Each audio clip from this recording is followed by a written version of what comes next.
Right. Thank you. First of all, I started this on Twitter, but Twitter, they are restricting me. I want to first of all say, you can follow me on Twitter with the name Boris Moro, Boris Moro. Hello. So the whole scenario is that President Muhammadu Buhari, he died on the 19th of February. On the 19th of February, please, those analysts, if you can take notes, take pen and your paper and note these things down. Note them down carefully. I'll be giving a specific things here, specific details right now. Okay, number one, President Muhammadu Buhari died on the 19th of February, the year 2017. He died in Newcastle, in Freeman Hospital, Newcastle. He died as a result of heart problem, heart disease, which the Nigeria presidency failed to disclose. On the 19th of February, I was in London by the special grace of God. I'm a journalist. I work with one of the Nigeria broadcasting station and one of the leading Nigeria broadcasting stations. So I covered the event in London. He died in Freeman Hospital, Newcastle. I was there. I covered the event. Then, you know, Muslim, they don't embalm people. So on the 20th of February, he was flew in to Saudi Arabia where he was buried. I was there live and I covered the event where Aisha Buhari put on white attire. I think you are with me. Go ahead. So where Aisha Buhari put on white attire and the children. Can you pause a bit? And let me remind Nigerians and the entire world that this event he said he covered. He have the video. He have the video. I do. Go ahead. I have all the video.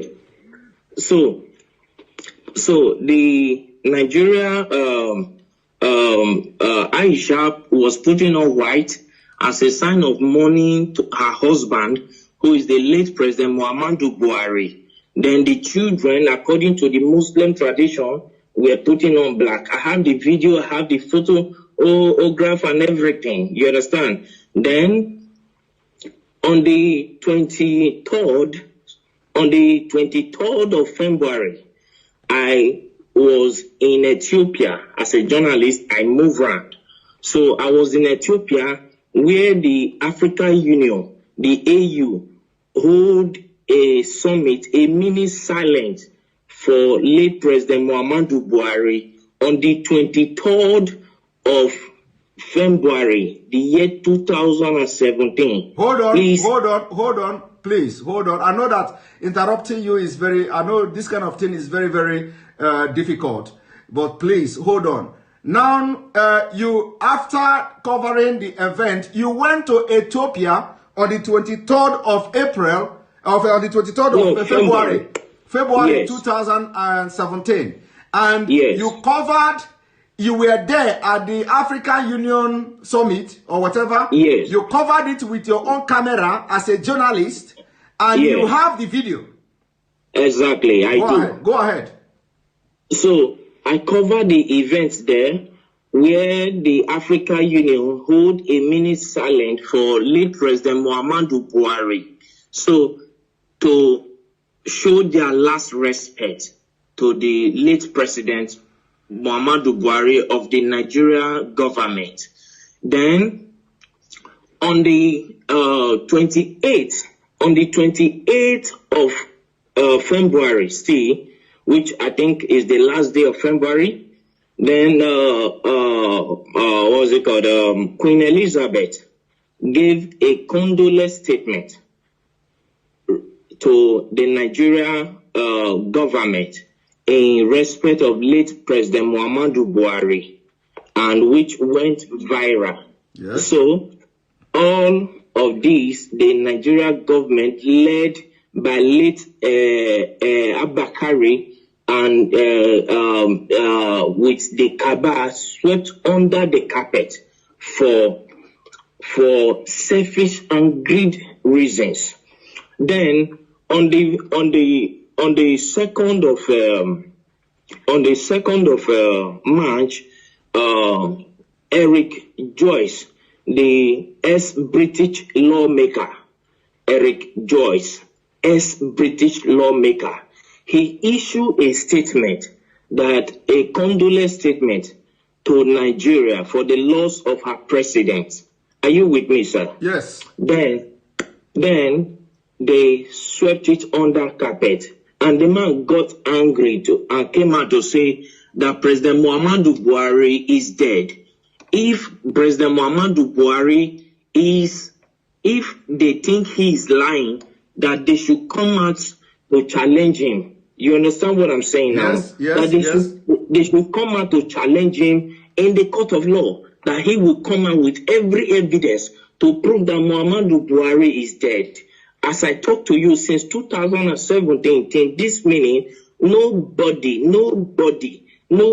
from the Nigerian government all across the nations of the earth came up to challenge Eric Joyce, the ex-British lawmaker. That went by. Then on April 17th, one American journalist by name Mark Smith, he came up to say that the corruption going on in Nigeria is unbearable, that he can only imagine how the Nigerians are surviving in that country, that there is corruption everywhere. You understand? So we just talked over all this.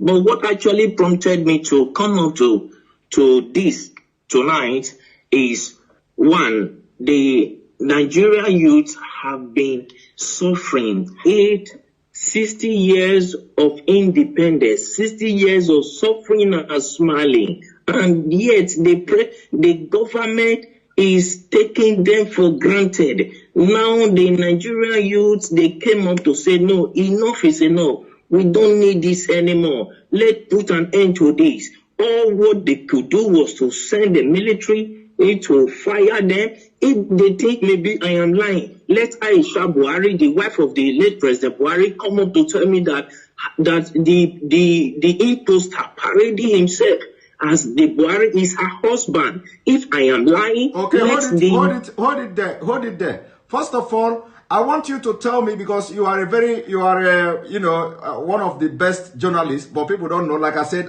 you don't need to mention your name. You don't also need to mention the Nigeria TV station where you work and all that. So now during the time when this man died, I want you to tell me, what did you do? Like, did you contact anybody in Nigeria, like any prominent politicians, and who is the person and what did you discuss? And can you tell us why, what happened that the Nigerian media didn't carry out the news, including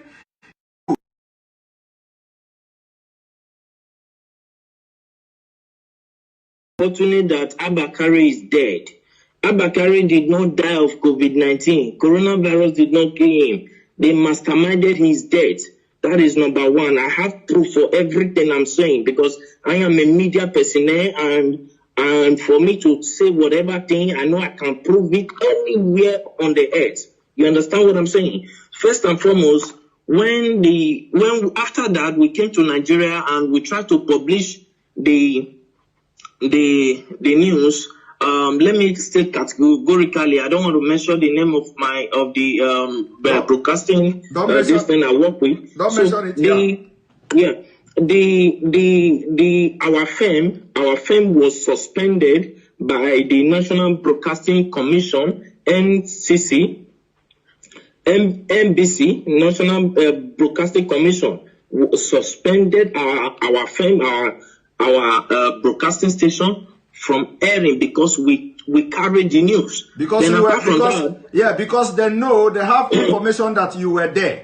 You were there, Yeah, and you so- followed everything. So when you came to Nigeria, they suspended you they suspended your pay.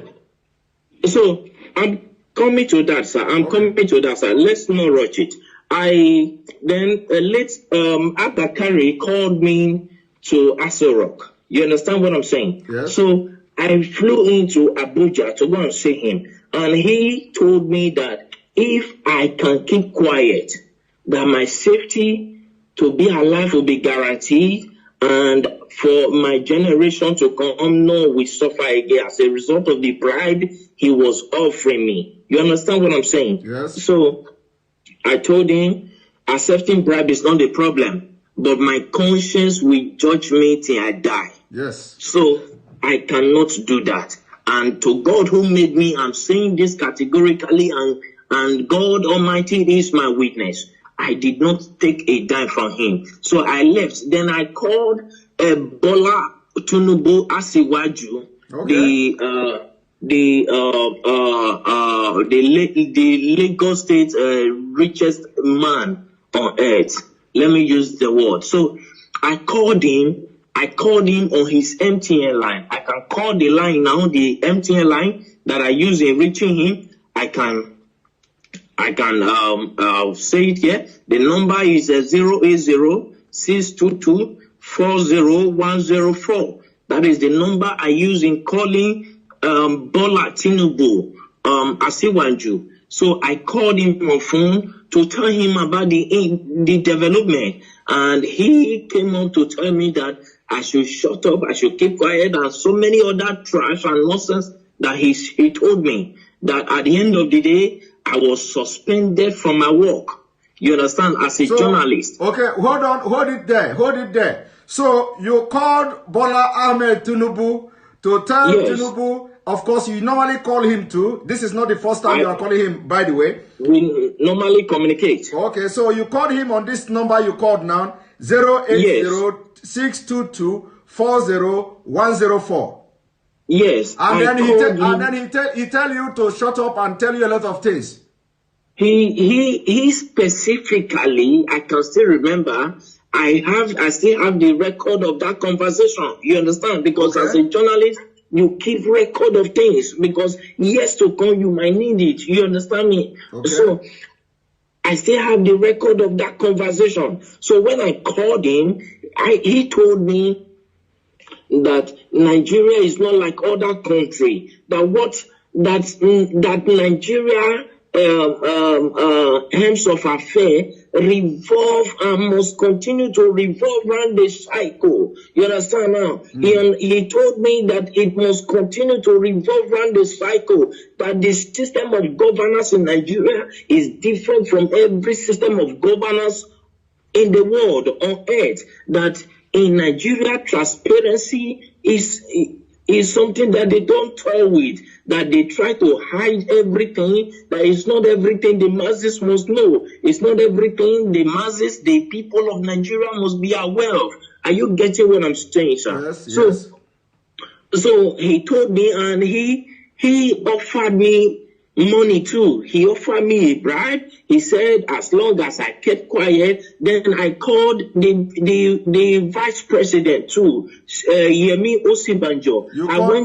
You called the vice president too. Okay. Yes, I have his contact, but I for security reasons I wouldn't want to disclose his contact to the public. You understand what I'm saying? Yes, go but ahead. If you needed one on one, I can give it to. No need. Just go ahead. No need. So I called Professor Yemi Osibanjo. I called him. I went to his office to meet him in Aso Rock in Abuja. So when I got there, and I told him, sir, we understood, because I was the one that covered that news. I'm from so place. I introduced myself to him, and he welcomed me. He sat me down. I told him this according to the law that I know, because my father is in Nigeria. You understand me now? My father is in Nigeria. My mother is from the British. Is from England. So I told him that according to the laws that are known in Nigeria, when the president died, the vice president automatically will become the president. You understand? As a way of moving the country forward. He said that the Nigerian government is not run in that system. I said, no, when Goodluck Jonathan was there, that was what happened. When the president died, he was the vice president and he came up to be the president. You understand what I'm saying? And he said, please, for my safety, I should keep quiet and go my way. That the course of things will play out by itself in Nigeria. The reason I got to understand that. Can you pause a little bit, please? I know that this is very difficult, when I'm, pausing you all the time. So is it that because of the way you have actively trying to air this news was the reason why you were suspended and sacked or something? I wasn't sacked, sir. I was suspended. Okay, you were suspended. Okay. So was it the reason? Was it the reason you were suspended? Yes. Okay. All right. Go because ahead. I told them that I will publish it. Then as at that time, I was receiving so many threats. Like seriously, people started threatening my life, threatening me here and there. Then I called, what's it called? El-Rufai, because El-Rufai was there when Buhari was being buried in Saudi Arabia. El-Rufai was there, the Sultan of Sokoto was there, Ganduje was there. As at that time, then about 10 or 11 persons, prominent people from Nigeria were there, including other people who came to the burial ground. But the people that were there, El-Rufai was there. The Sultan of Sokoto was there. You understand what I'm saying now? Yeah. So when they were burying him in Saudi Arabia, and they started threatening me. As at that time, they threatened me. Because I told them I would publish the video. You understand what I'm saying? Yes. And I understand that many of them are hearing me right now. I understand that many of them will come up to say it's a lie, nothing like that happened. But if any of them can come up to challenge me that this and this and this I'm saying now never happened, I will be very glad, because I will pick it up from there. I will take it to the court, to the International Court of Law. Let Aisha Buhari come up to tell me that the man he's posting as a Buhari is the real Buhari. I will come up with every evidence, including the video of how he was wrapped with the Nigeria flag, yes, with the white, green cloth. Okay. I will come up with the video of everything. Okay, let them come out and challenge me. Okay, hold it there. So actually, the video and all these pictures were taken away from you, but you have your own backup as a journalist. I always have backup. All right. I always have backup. Go ahead. Continue. My camera was seized as a journalist. It was seized at the airport in Lagos. Your camera was seized at the airport as you are coming back to Nigeria? Yes, in Lagos. Okay. Till today that I'm talking to you, I've never set my eyes on that camera.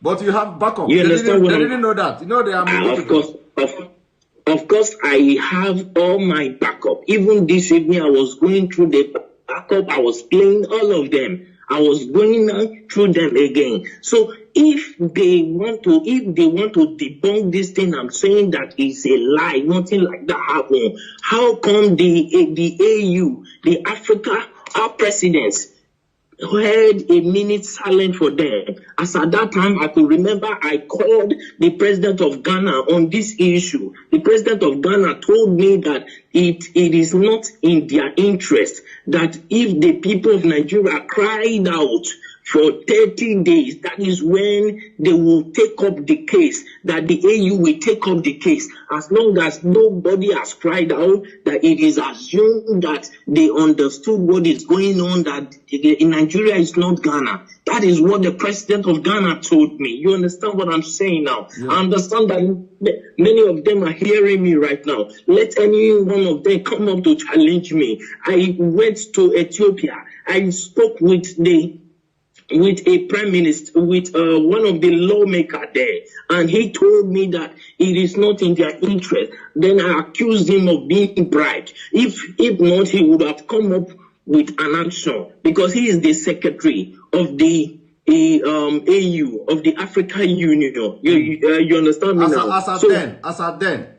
Yes, as at that time. So I challenged him. I accused him that they have been offered bribe, and he told me that he has never received any bribe from Nigeria, though many of them are coming with proposal. But whether he later accepted bribe, I don't know. You understand what I'm saying now? But the truth is this: Buhari is long dead in Freeman Hospital in Newcastle in London on the 19th of February, the year 2017. He's dead. Buhari is dead. He was buried in Saudi Arabia. Nobody can tell me that he's still alive.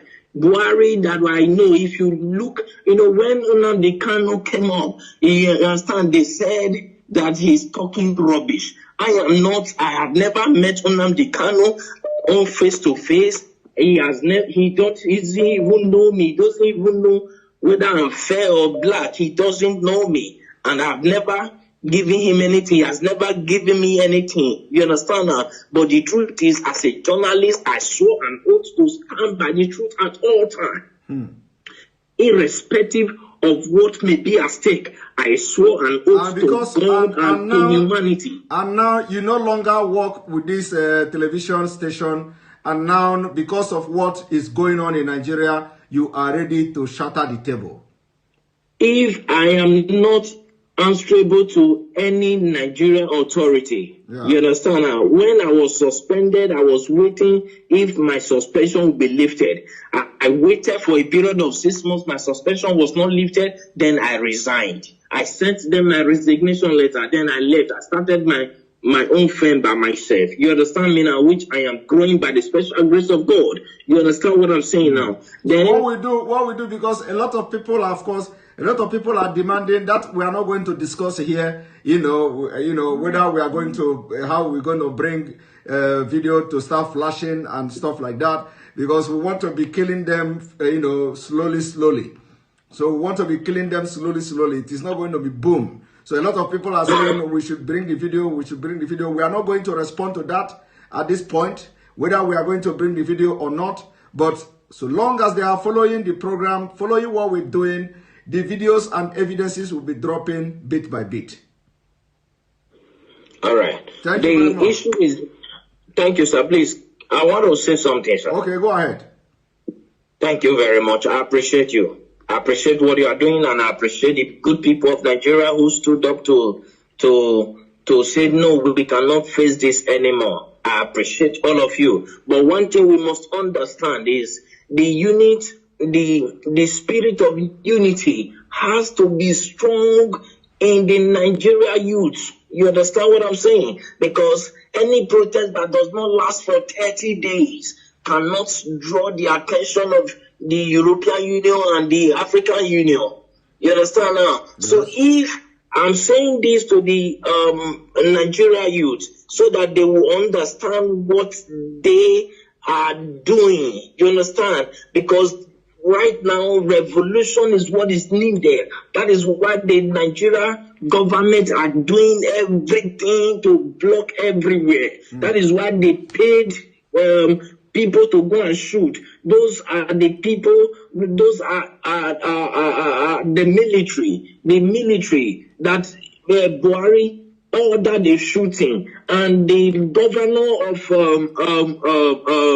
Lagos State, Sanwo-Olu said that there was, at first I watched him, he said there was nothing like that. Then I called him on the phone. That was day before yesterday. You called someone on the phone. You called someone on the phone the day before yesterday. I have their number. I called him on the phone and I asked him, why are you saying this? It is obvious across the nations of the earth. Why are you saying this? People will come after you. The Nigerian youths that I know, they are calm, but when you toy with their simplicity, they will come after you. You understand what I'm saying? Yes. Then I believe that was later when he came up to say that they thought nobody died, but he began to look for possible means to change his mouth. Then I called Bola Asiwaju. Then when I learned that he was in France, I flew into France to go and see him, but I was not allowed to see him in his France mansion. You understand? Then I called him on his phone. His phone was switched off and he couldn't attend to my call. Then I went to his LinkedIn page. Yeah, I went to his LinkedIn page to contact him. And when I contacted him, he told me that he was never the one that ordered the shooting, though he was aware of it. I was asking him, why did you order people to remove that camera? He said he was not the one, that it was the governor Sanwo-Olu that ordered them to remove it, that nobody can remove it except the governor signed it. So the governor of Lagos State, he was aware of what will happen. He was aware that soldiers were going there. He let any of them come up to say this is not true, and I will publish the voice notes, the voice recording through LinkedIn that I communicated with Asiwaju Bola Tinubu. You understand what I'm saying tonight? Yes. Thank you very much. You know, some people will be saying, "Oh, this thing is not adding up." You know, sometimes when you are in the field,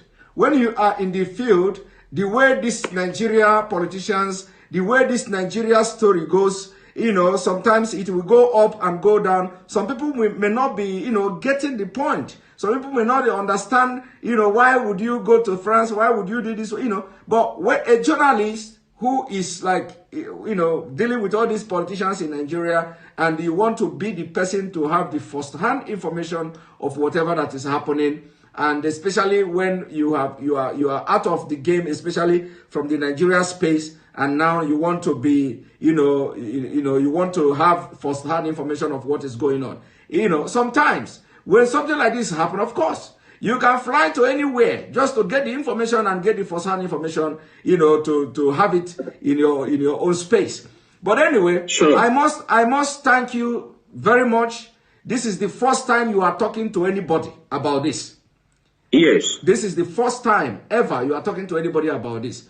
We are going to continue our discussion. It is not going to be online. It is not going to be live.